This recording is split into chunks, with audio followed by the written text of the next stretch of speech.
사도신경 하심으로 오늘 새벽 예배 하나님 앞에 올려드리겠습니다. 전능하사 천지를 만드신 하나님 아버지를 내가 믿사오며 그 외아들 우리 주 예수 그리스도를 믿사오니 이는 성령으로 잉태하사 동정녀 마리아에게 나시고 본디오 빌라도에게 고난을 받으사 십자가에 못 박혀 죽으시고 장사한 지 사흘 만에 죽은 자 가운데서 다시 살아나시며 하늘에 오르사 전능하신 하나님 우편에 앉아 계시다가 저리로서 산자와 죽은 자를 심판하러 오시리라. 성령을 믿사오며 거룩한 공회와 성도가 서로 교통하는 것과 죄를 사하여 주시는 것과 몸이 다시 사는 것과 영원히 사는 것을 믿사옵나이다. 아멘.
오늘 말씀은 예레미야 33장 14절로 26절까지 말씀입니다.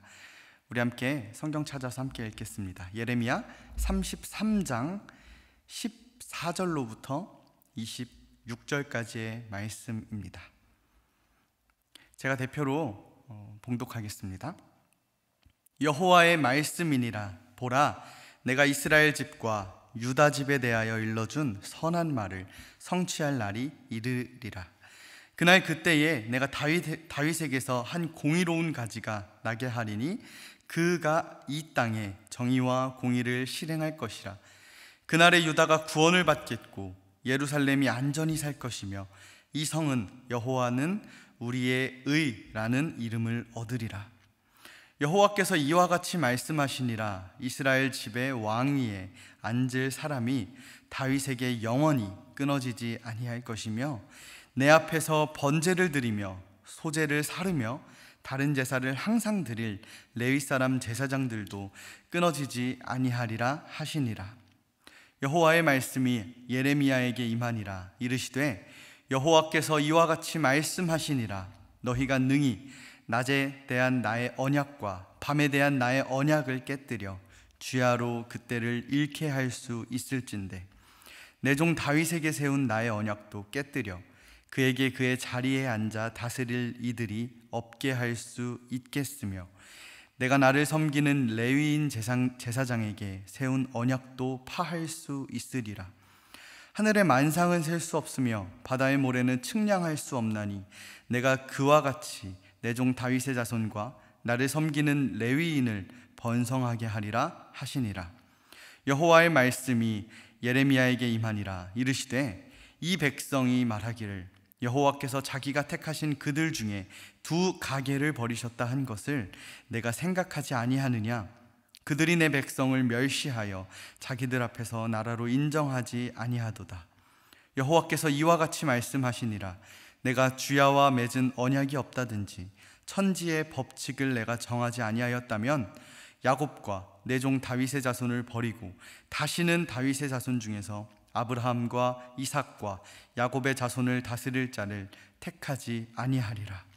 내가 그 포로된 자를 돌아오게 하고 그를 불쌍히 여기리라. 아멘. 오늘 드려질 말씀 위하여 제가 잠깐 대표로 기도하겠습니다. 우리 기도하겠습니다. 사랑해 주님 감사합니다.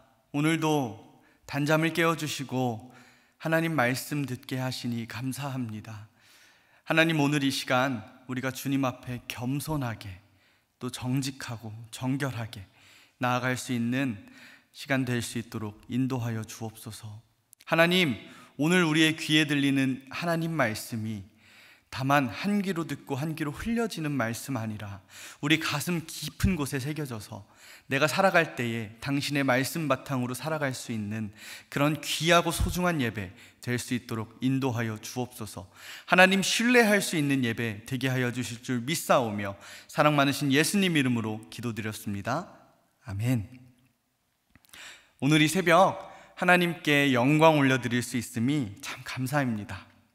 인생의 나그네 된 우리가 건강하게 이 두 눈을 뜨고 우리의 마음으로 우리의 육체를 사용해서 이 예배의 자리까지 나왔지 않습니까? 우리는 우리의 한 치 앞도 모른다고 이야기해요.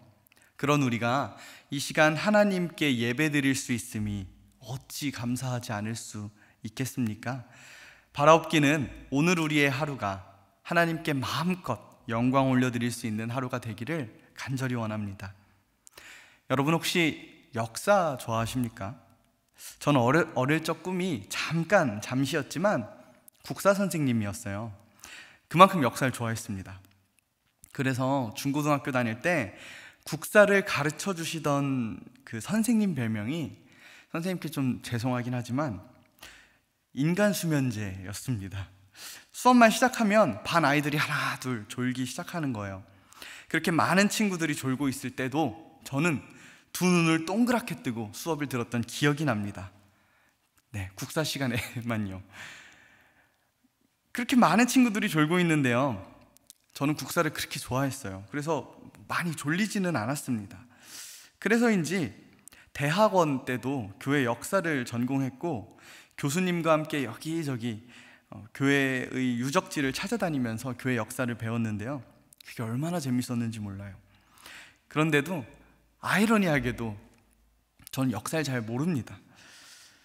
근데 어렸을 때 왜 역사를 좋아한다라고 하면 꼭 사람들이 뭐 임진왜란이 몇 년도에 일어났는지 묻거나 뭐 조선 27대 왕을 순서대로 외워보라고 하는 사람들이 있습니다.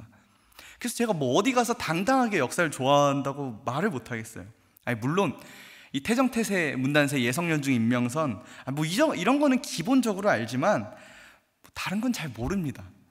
전 그냥 역사가 좋아요. 그래서 난 왜 역사를 이렇게 좋아하지? 라는 생각을 해봤습니다. 저는 역사란 무엇인가 라는 이 책의 저자인 에드워드 카가 말한 역사의 정의에 매우 공감하는데요, 그가 이렇게 얘기했어요. 역사는 현재와 과거의 끊임없는 대화, 상호관계이다. 저는 어렸을 때부터 그런 생각이 있었어요. 역사를 보면 현재 우리가 어떻게 가야 하는지를 알려주는 거울 같다고 생각했습니다. 그래서 저는 역사를 좋아했고 지금도 좋아합니다. 그래서 잠깐 역사 이야기를 해보려고 해요. 바로 중국의 춘추 전국시대 때의 제나라 16대 임금 환공에 대한 이야기입니다. 이 환공은 형과의 경쟁에서 승리해서 제나라 군주의 자리에 오르게 된 사람인데요, 근데 군사적으로 정치적으로 꽤 머리가 좋은 사람이었나 봅니다. 국정을 쇄신해서 제나라를 강국으로 만들었는데요, 이 쇄신이라는 것이 묵은 것을 버리고 새롭게 한다는 뜻을 가지고 있지 않습니까? 그러니까 권세를 쥐고 있는 왕으로서 시도하기가 생각보다 어려운 일들을 시도했다는 거예요. 대신들의 반대가 분명히 있었을 텐데도 어려운 일을 이 환공은 해냈습니다. 그리고 환공은 자신을 죽이려 한 원수 관중이라는 사람이 훌륭한 인재라는 이유로 나라의 재상으로 삼습니다. 환공 주변의 신하들이 혀를 내둘렀죠. 꼭 그래야만 했냐고 묻는 겁니다. 그때 환공이 이런 말을 해요. 의심스러운 사람은 쓰지 말아야 하고 쓴 사람은 의심하지 말아야 한다. 대단하지 않습니까? 이 용인술로 환공은 명실상부한 중원의 패자로 자리매김을 하는데요. 근데 이 마음이 계속됐으면 얼마나 좋았을까요? 오만한 환공의 마음에 오만함이 샘솟기 시작합니다. 문제가 발생했어요. 그게 무엇인가 하니 이 오만함 때문에 사람을 보는 안목이 흐려진 거예요. 이전에 갖고 있던 뚝심 있는 모습이 아니라, 쇄신하는 모습이 아니라 자신의 눈에 좋아 보이는 사람들에게 벼슬을 주기 시작합니다. 그 중에는 출세를 위해 자신의 아들을 삶아서 바친 사람과 또 출세를 위해 부모도 버린 사람을 중용합니다. 재상들이 간신이라고 하는데도 쫓아내라고 하는데도 환공은 불편하니까 그냥 있자고 그만하라고 이야기합니다. 충신들이 죽게 되자 이 간신들은 본색을 드러내기 시작합니다. 그래서 국정을 농단하고 나라를 풍비박산 내버립니다. 어떻게든 자기 사람들을 세우려고 하고 자기가 더 높은 자리에, 최고의 권력을 갖기 위해서 노력하기 시작하는 거예요. 그리고 자기와 맞지 않는 사람들을 쳐내려고 합니다. 그러니까 나라가 어지러워질 수밖에 없는 거예요. 그러다가 나라에는 내전이 발생하고 환공은 그 와중에 사망하게 됩니다. 한때는 나라의 부국 강병을 이루었던 사람이 교만과 오만함으로 물들어 버렸고, 이는 나라가 망하는 시작점이 되었던 것입니다. 이 이야기는 과정과는 상관없이 결과가 얼마든지 변할 수 있다는 모습을 보여주는 하나의 사례입니다. 마음 지키는 것이 얼마나 중요한가를 보여주고 있어요. 오늘 말씀으로 돌아와 보겠습니다. 예레미야가 나오고 있습니다. 그런데 이 사람이 주전 588년에 바벨론 군대가 예루살렘을 포위 공격하고 있을 때 왕궁에 있는 시위대의 뜰에 갇혀 있었습니다. 왜냐하면 바른 말 했다가 왕의 노여움을 샀기 때문이에요. 당시 왕이었던 시드기야는 예레미야의 예언이 눈의 가시였습니다. 우리가 항복해야 된다고 얘기했기 때문이에요. 왕으로서 자존심도 상하고 바벨론 제국의 앞잡이인 것처럼 보이는 것이에요. 왕의 입장에서요. 그러나 예레미야의 메시지는 단순하게 부정적인 항복을 말하고 있는 것이 아니라 여호와께서 언젠가 포로들을 고국으로 돌이키실 것이고 그들과 더불어 새로운 언약을 맺으실 것임을 예언했습니다. 예레미야의 희망의 예언, 그것이 바로 오늘 우리가 읽은 성경 말씀입니다. 특별히 16절 말씀을 제가 읽어드릴게요. 그날에 유다가 구원을 받겠고 예루살렘이 안전히 살 것이며 이 성은 여호와는 우리의 의라는 이름을 얻으리라. 아멘. 하나님께서는 단순히 너네 망하는 거 아니야, 안전할 거야, 내 품에 있으면 안전해 라는 말씀을 하고 싶으신 거예요. 하늘에 셀 수 없는 별이 많이 있듯이, 바다에 셀 수 없이 많은 모래알들이 있듯이 내 백성들은 내가 책임지신다고 하나님 오늘 말씀 통해서 말씀하고 계신 것입니다. 이 언약은 이스라엘 사람들의 입장에서는 이렇게 받아들일 수 있습니다. 하나님께서는 이후로는 포로가 아니라 일상을 회복시켜 주실 것이고 성건을 재건해서 예배 공동체의 회복 역시 가능하게 만들어 줄 것이라는 약속을 해주신 것이죠. 조금 전에 이야기했던 것처럼 하늘에 수많은 별들이 있듯이 바다에 수많은 모래알이 있듯이 수많은 민족과 수많은 사람들이 있지만 너희들 내가 택했어, 너희들 내 백성이야. 하나님 이 말씀 하고 싶으신 거예요. 그렇기 때문에 우리 민족의 자긍심이고 뿌리를 지탱해 줄 이 레위 공동체의 회복을 지금 예레미야가 예언하고 있다는 것은 백성들에게 또 꽤 매력적이었을 것입니다. 그런데 왕이었던 시드기야는 이게 못마땅한 거예요. 우리가 앞으로 나누게 될 예레미야 38장 19절 말씀에 가면 이렇게 적혀 있습니다. 시드기야 왕이 예레미야에게 이르되 나는 갈대아인에게 항복한 유다인을 두려워하노라. 염려하건대 갈대아인이 나를 그들의 손에 넘기면 그들이 나를 조롱할까 하노라 하는지라. 무슨 말입니까? 당장 끌려가서 수치당하는 게 싫다는 거예요. 그러니까 차라리 싸워서 죽는 한이 있더라도 내 용맹함을 보여주겠다 이겁니다. 나는 앞으로가 아니라 지금 당장이 너무 중요해. 이 얘기를, 이 마음을 시드기야는 품고 있었던 거예요. 지금 당장 보이지 않는 깜깜함 앞에서 시드기야는 불안에 떨고 있습니다. 내가 어떤 선택해야 되는 거야? 라는 내적 갈등도 있었을 것이에요. 어떻게 해서든지 백성들과 신하들의 마음을 사야 하고 자신의 업적에 책 잡힐 것을 두려워했습니다. 저는 처음에 말씀드렸던 춘추 전국시대 제나라 황제 환공과 이 시드기야 왕의 공통점이 있다고 생각합니다. 바로 마음의 문제입니다. 마음의 근심과 불안이 문제입니다.